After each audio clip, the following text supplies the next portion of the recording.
Dr. Steve Lucey thinks that a surgeon should know the cost of every single thing in their procedures, down to the penny. He's going to tell you why on this episode of Sutures and Sense, where we talk business to clinical, clinical to business, while still talking clinical to clinical and business to business. This is I was really excited when Dr. Lucey said, "Hey, I'll be on your podcast. I'll be on Sutures and Sense." He's a well-known orthopedic surgeon, been practicing for 25 years in Greensboro, North Carolina, and I think he's a world-renowned expert on value-based care. Now, you may not know exactly what that is, and he'll talk a little bit about it, but it's bundled payments meets risk sharing, which is basically meaning we're going to pay you this money. You take care of that patient as best you can. And if they have great outcomes and you save money, you get to keep the money. It's basically what it is, right? In essence. And he talks about that. He's done everything from create an assessment tool for patients. Now listen to this, audience. He's created an assessment tool that not only says this patient can be done in the ambulatory surgery center, but it also indicates which implants should be used. And he gives a great example. So I think people will be interested in that.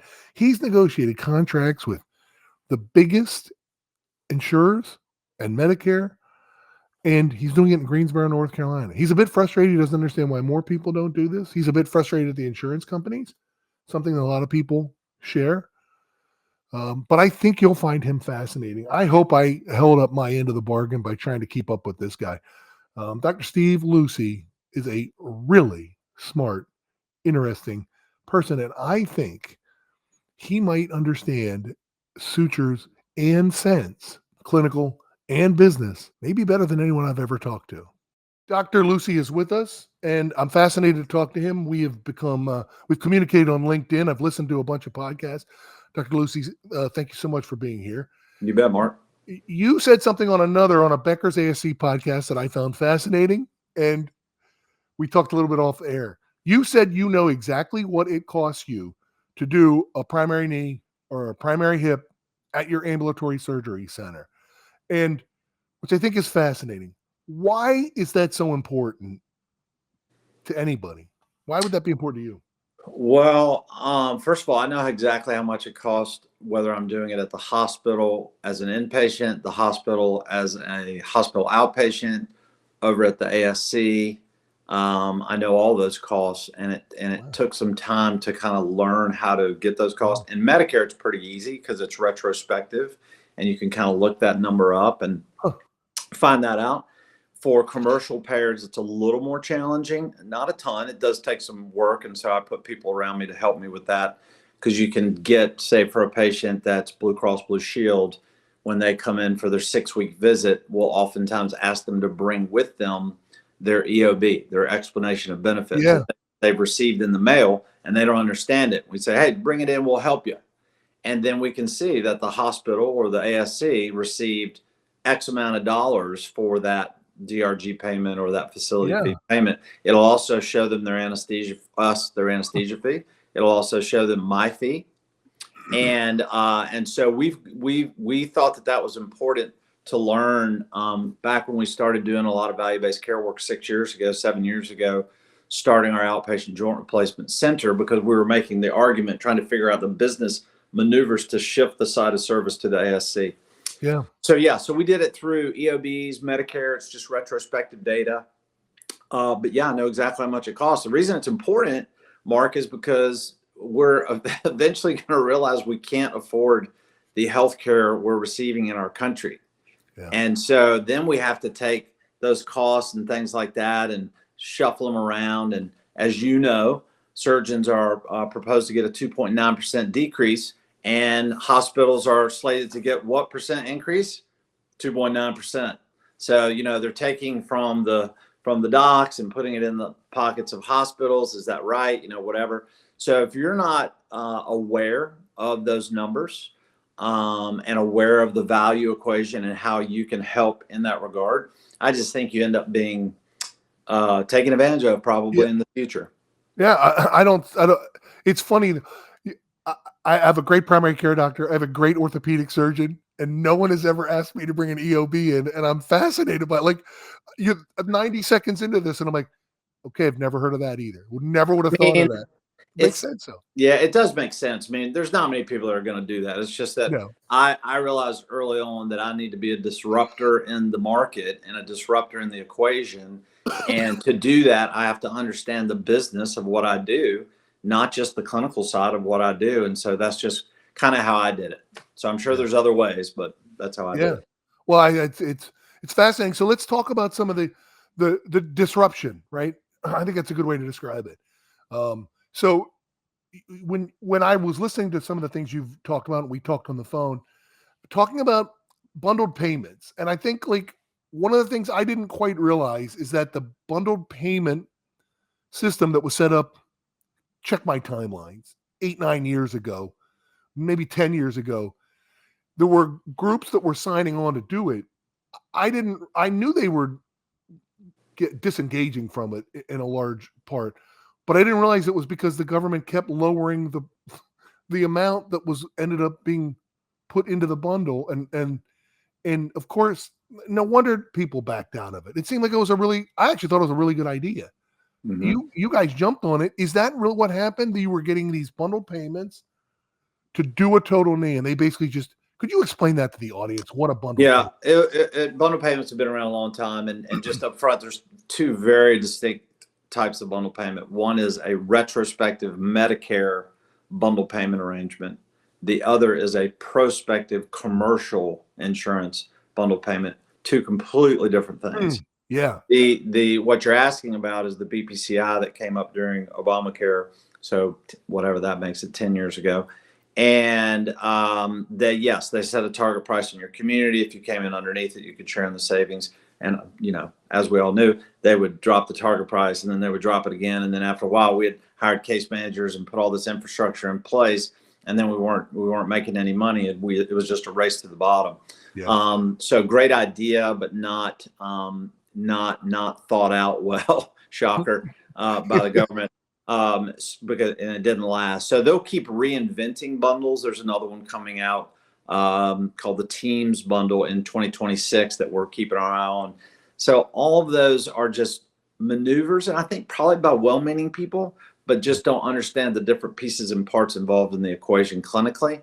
So that's the Medicare story, and so that's why that fell apart. And then we started our own local homegrown Medicare bundle payment program, similar to BPCI, but with our ACO that's at risk for the dollars for their Medicare patients. And that one's actually working quite well. Yeah, and that's the Accountable Care Organization. So I had a pain management friend of mine explain this to me a couple years ago too, but most of my audience is probably unfamiliar with it, and I probably could learn a lot. So the ACO is typically, and correct me the minute I'm wrong, the second I'm wrong, it's usually a large group of primary care physicians And who then are charged with taking care of several thousand patients for all their different cardiac, everything, yes, diabetes, orthopedic, and they're given an amount. It's sort of like the managed care stuff in the 90s. They're given an amount to manage, and if they manage them in an effective way by certain measurements, and they do it lower cost, the risk is shared with them. They get the savings to that. Do I have that sort of correct? I probably chunked that way through. that's pretty accurate. It's not just primary care and internists Okay. that are a part. Like I'm a part of the ACO because I'm in the community. But to your point, it's the primary care physicians who are directing and navigating the care for the patients that can receive some reward financially if they manage things well. So it really drives a lot of really positive care coordination around multiple diagnoses such as diabetes or hypertension or whatever. Of course, the orthopedic wrinkle there is that hip and knee replacement is such a high cost proposition for that ACO that that's the reason they would want to do business, with us. And so that's where we slip in and help them control their costs when it comes to hip and knee replacement, shoulder replacement, those types of things. But you basically have that right. It's a community where there's a lot of primary and internal medicine doctors who manage really tens of thousands of patients in that community, and they're at risk for the dollars. So it makes good sense for them to get with us, create a bundled payment we call them shadow bundles, and where we help them save, and then we can participate in some way in the savings. Right, right. The example I think of, which is probably the one we will talk about, is you could go, that patient, my dad is in an ACO. He's sent to you for a total hip.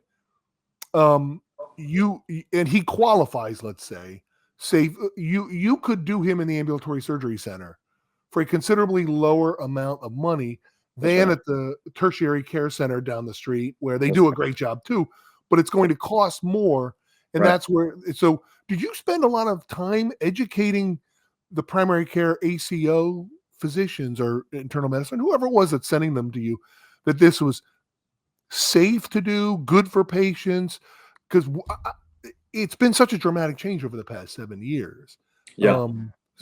Just I'm curious about that. What did you Yes. learn that you had to do? Well, what I did more, me and then the others, that other orthopedic surgeon, fellowship trained orthopedic surgeons that helped me create the program, because it wasn't just me.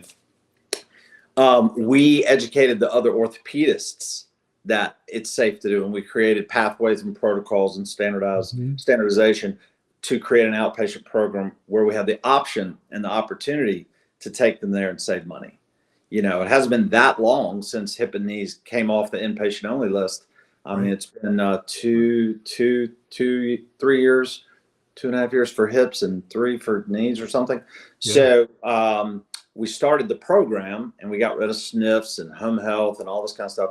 And then when they came off the inpatient only list, so the education was really more for the orthopedists and saying, hey guys, let's follow these protocols and these pathways. It's safe to do as an outpatient. It's safe to do in the ASC.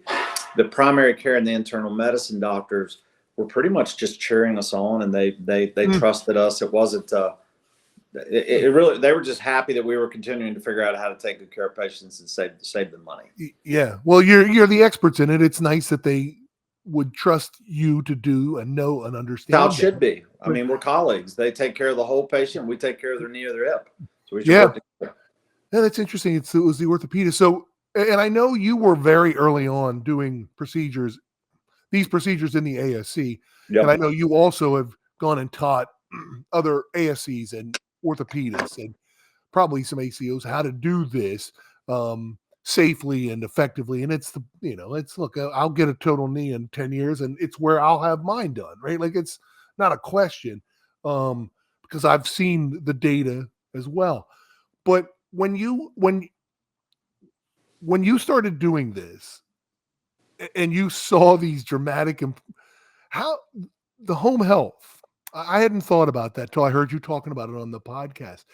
Is that a big part of the cost that you found was redundant because you've changed how you're doing the procedures? Like, how did you eliminate some of that? Yeah, it's a great question. And it's really been an interesting journey and the answer. So just in that example, yeah, we used to keep people, when I started my practice 24 years ago, came out of fellowship, we'd keep them in the hospital for 2 days, maybe 3 days. That was considered pretty decent.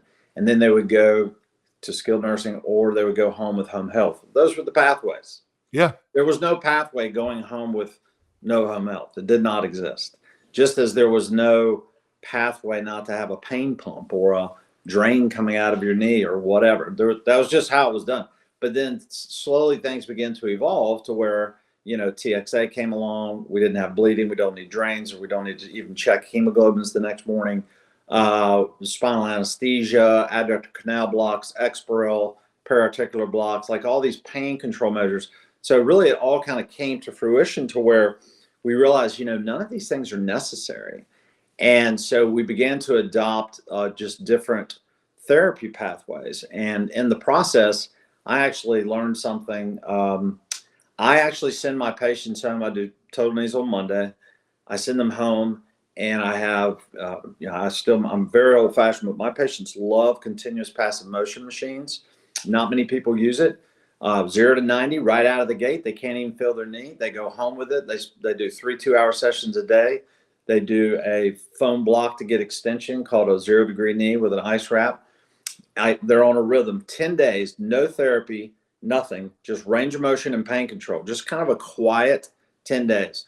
And then I realized after so many years of doing it, and I learned this kind of from some friends in Indiana, that if you put a patient with a therapist on day 2, day 1, their knee just blows up. You just sewed them up and you're asking them to do all these exercises and range of motion, and then they have all this pain, they need all these narcotics and their knees swollen. I stopped doing all of that and just gave them a 10-day kind of range of motion pain control, ice, just take it easy.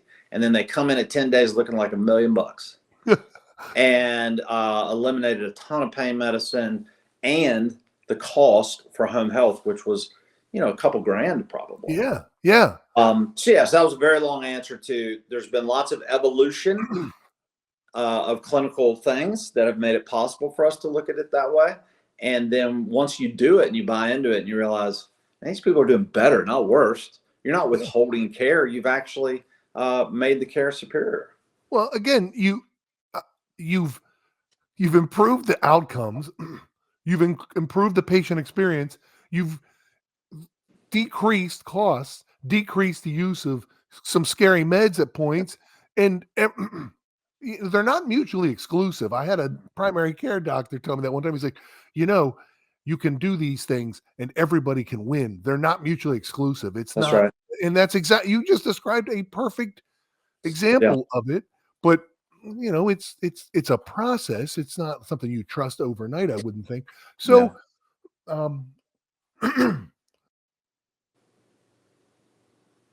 now I'm muted again. So all right. So now the way some of these, so all of those things that you described traditionally went against the bundled payment, regardless of whether it was prospective or retrospective. All of that process went against that bundled payment. And you're working through and finding that you're able to do it better, send them home sooner, all these things. So that is something that's some of the risk that you're sharing now in these bundled payments that you theoretically reap the benefit from your practice, you guys, right? As well as the patients. Do I have that right? Like, is that you're eliminating costs and improving outcomes? Yeah. So our average spend in the Medicare space when we started the bundle payments in our community was around $24,000 for everything in 90 days. And now our average is probably somewhere around 16. Wow. And mainly because we've all but eliminated skilled nursing and home health. And then we've shifted and are continuing to shift more and more to the outpatient setting. Yeah, it's amazing. And I know you're ahead of the curve on this, but I know the ground has changed underneath our feet again with some of this. So you had mentioned when we talked originally, you had talked about, because I asked you about employer-based, where Walmart is self-insured and they have an employee that's going to get a primary knee. They could contract with groups and just, you're doing some of that as well, right? That's an emerging market. It is the emerging market, I think, and it makes so much sense to where the insurance has become so expensive for employers. 6.5% increase last year, another 6.5% this year. So, that's not sustainable. No. And so what we're seeing a lot of, not so much, we are seeing the Walmarts, and they'll contract with a big tertiary care system, Cleveland Clinic, Mayo, something like that, which I can't imagine that that's going to save them a lot of money, to be honest. But what we are seeing a lot of in our area are small to mid-sized companies, 500 to 1,500 employees who are coming together and forming, micro, what they call captive insurance companies. And they're basically just putting all their money in a pot and insuring each other. Super smart. And then maybe some catastrophic insurance on top of that. And so we're doing these transparent day of surgery bundles for now we're getting into the non-joint stuff because we've been taking care of joints that way for a while. And they're like, hey, got somebody with a ACL or a rotator cuff, whatever. And so we kind of stuck with joints, and now we kind of have a consulting company where we're just applying the same methodology because we want to help, to build out these other orthopedic bundles because we want to help these employer groups. It's just the right thing to do. Yeah. So that is, we're spending a fair amount of time, and it's companies that, tire companies and companies that make school buses and biscuit companies and, Yeah. just good, solid companies in our area that are needing health insurance. And so they're coming to us, Mark. It's not like we're doing some commercial. It's No. just that they talk to their hip or knee replacement patient. They're like, man, we got a fair price, great doctor, awesome outcome, patient's back to work. Like, this is great. Can you help with this problem? And so we're just trying to figure it out as we go. Yeah, it's funny.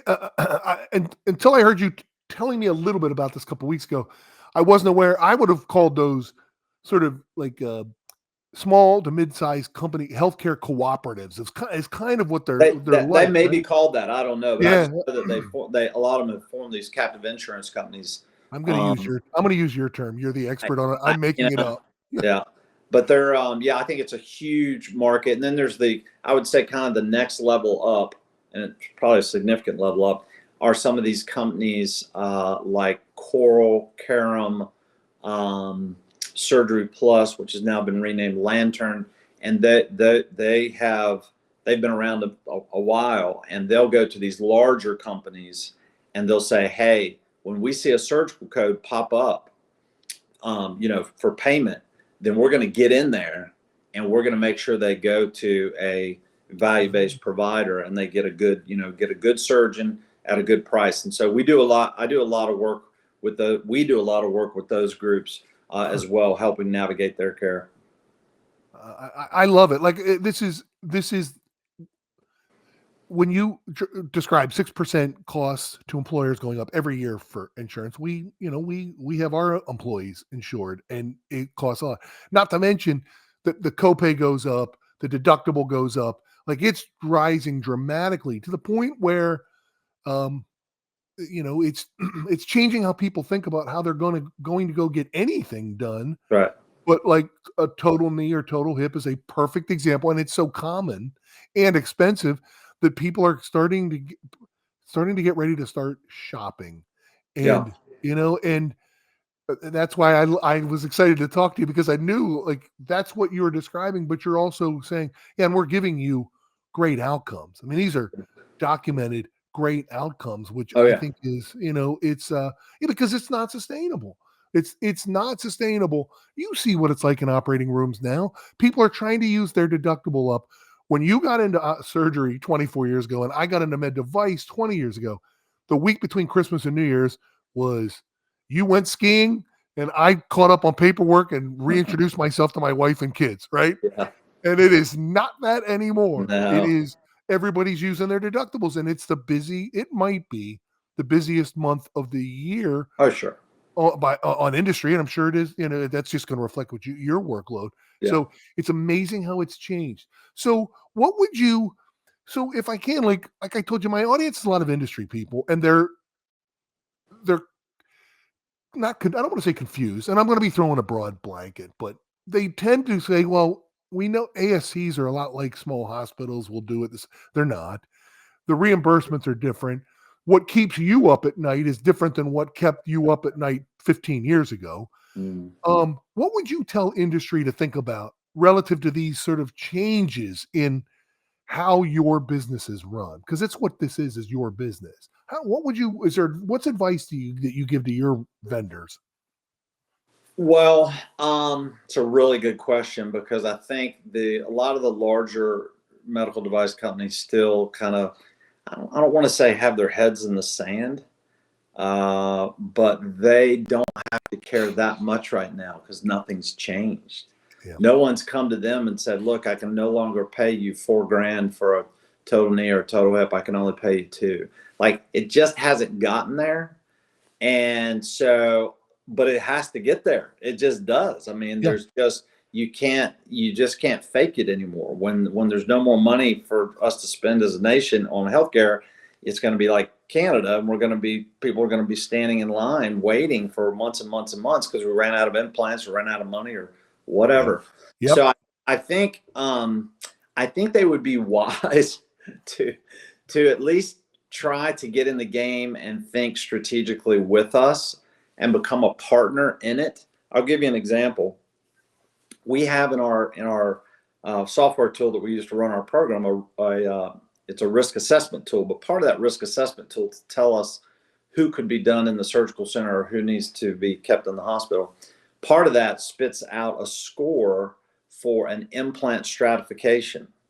So in other words, if they're above a certain number, it's a 15-point scale. If it's above a 14 or 15, they could have a press fit knee replacement or Cadillac hip or whatever the case may be. If they're below a certain number, let's just say we take a 87-year-old healthy person, they just don't need the Cadillac. The last generation knee that I put in still had 90% survivorship at 20 years. Yeah. So, but I can get that for half price. It's just because it's last generation. So I think we all have to start thinking about how can we appropriately and clinically appropriately save some money in the implant game instead of just putting stuff in and charging a bunch of money and all that. It's just not good stewardship of our healthcare dollars.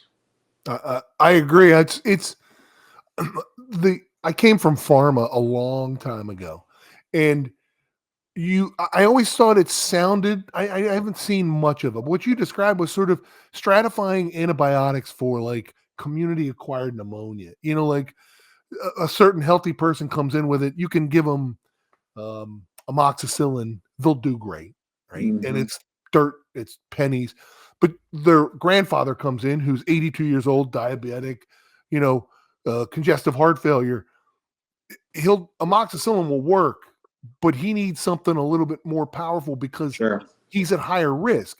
And it's almost inverted the example you gave, but it was stratifying sort of clinical requirements, almost clinical specs, and it's interesting. And I've been waiting to see, and I know it happens. I just haven't seen much of it on the orthopedic side, but I'm hearing more and more about it. And you just described a perfect example of it. And the people that I see that are trying to figure this out tend to be the smaller, more nimble companies who are saying, we have a chance to excel in this space while the big boys sort of watch. They're watching, and it sounds like that's sort of what you're seeing as well. But yeah, you're right. This is all of our money at the end of the day. And why put in something for $4,000 if something for $2,000 is as effective in that clinical with the specifications? That's right. Yeah. So did you ever, when you were coming out of fellowship, and I know you came out of a great fellowship, did you ever think you would be having these discussions? And no? Did anybody, did you hear it from any, I mean, I know where you trained, and I'm not an orthopedic guy. I'm a spine guy by training, but I know where were these conversations coming up at all? Or No, I think, everybody's got a story. Mine is that I left a big practice about 10 years ago. And I started my own practice, just hung up my shingle and went on my own and said, I just want to do it, my way. Yeah. And, so I became a small business owner. Yeah. And I did not know that I had a entrepreneurial streak. I didn't know that I had a good business mind. I didn't know that it's kind of an orthopedic, not kind of, it's a very orthopedic mind in that it's very spatial. But I didn't realize that same spatial brain that can work on a knee in the morning, in the afternoon and evening, can think spatially about the healthcare picture and how to align, partners and how to take the different pieces and parts of value-based care and put them together. So it just kind of happened where I went out on my own, started my own business, my own, company. And then we had the opportunity almost immediately to do this big outpatient joint thing, and had the really good fortune of having some other excellent fellowship trained joint surgeons in my city that we just locked arms as colleagues, not in the same practice, in different practices. And we built a very successful outpatient joint program very quickly, started doing high volume.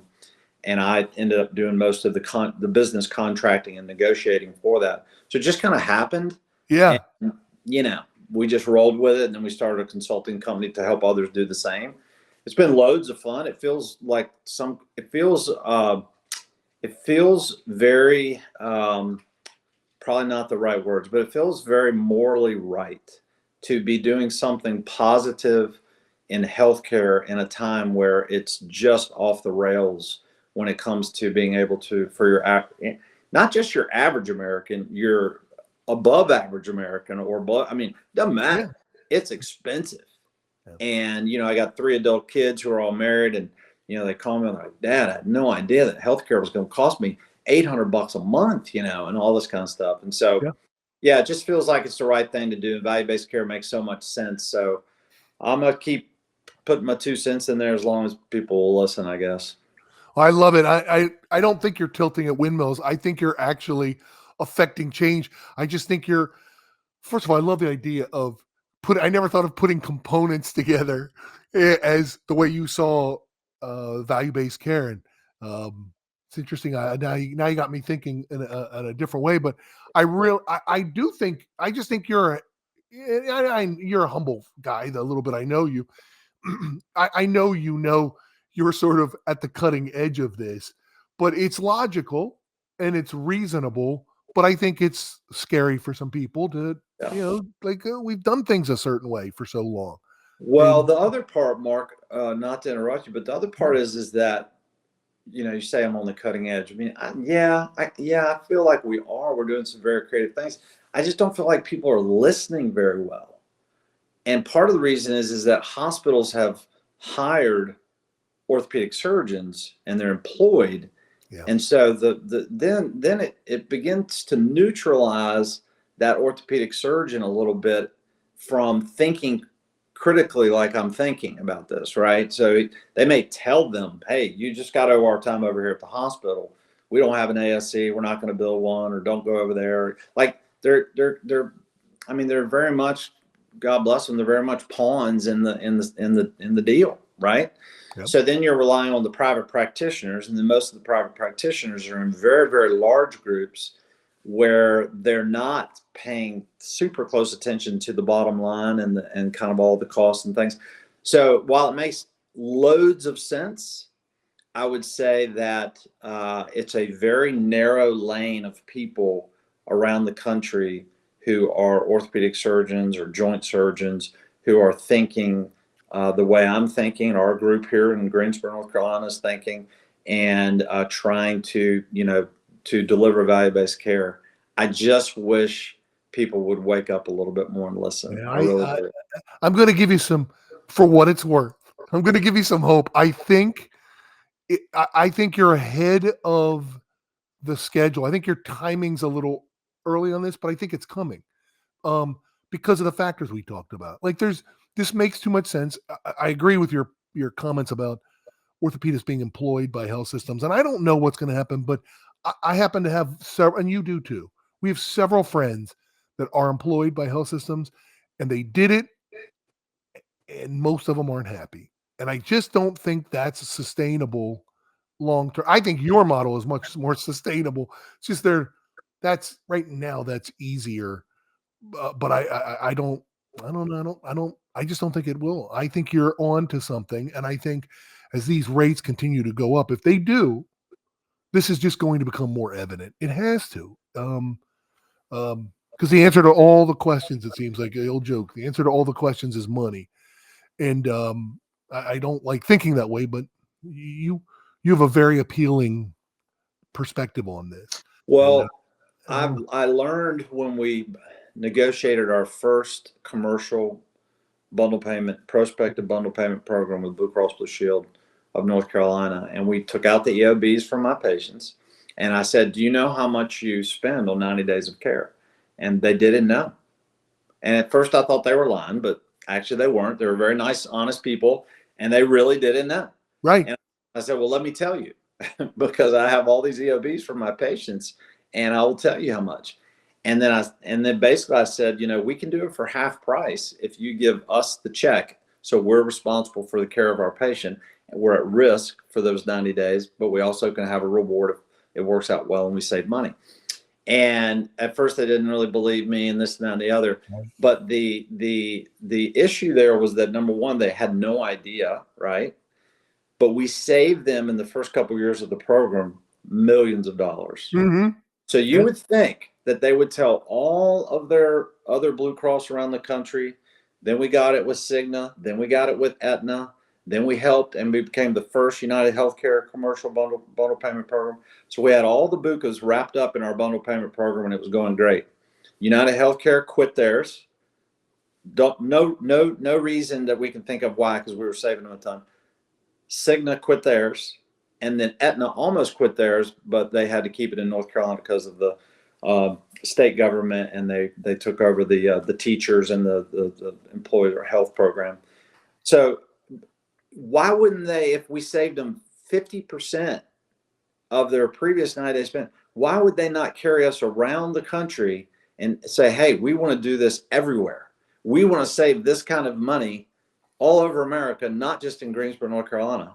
Right. And so there's obviously something nefarious going on between big insurance and big hospital for this not to be very attractive to them. And I can't answer that question.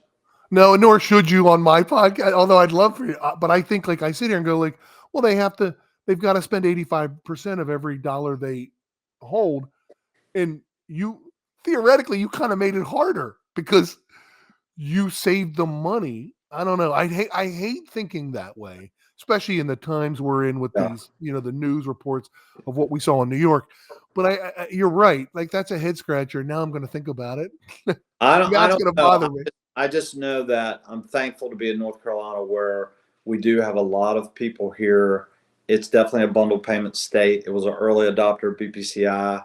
One of the gentlemen that helped craft the BPCI and Obamacare is from North Carolina. And so we've done a lot of creative bundle payment initiatives in North Carolina. And so it's working for us. And I'm thankful for the people in those insurance companies who are doing this good work, because that's very, very unique. They're not doing it in South Carolina, Virginia, just one state away. That's so strange. That's so odd. So odd. Well, you're the spark. You're starting it, and I'll keep thinking about it, because I now you're going to have me up all night thinking about why aren't they shopping that around the country? Yeah, and I don't know. If I come up with an answer, I'll let you know. But I don't know. But that's why I think that's why I think the insurance game can't be played for too much longer. Yeah, because these things have to make sense.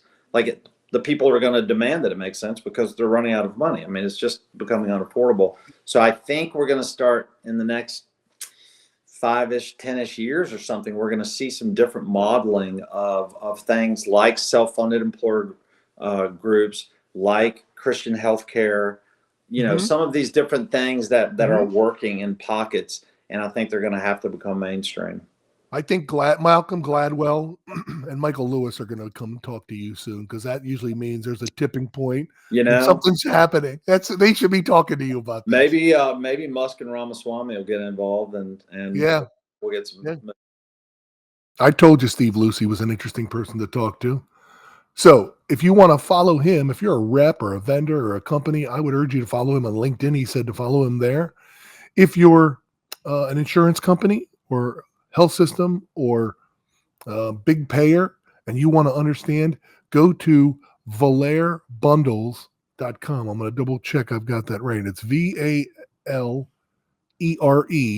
Valaire, VALERE, bundles.com to learn more about their bundled care solutions. Fascinating stuff. I hope I held up my end of the bargain. Thanks, Ryan Pistone, for being the brains of this whole operation. And we'll talk to you next week on Sutures and Cents.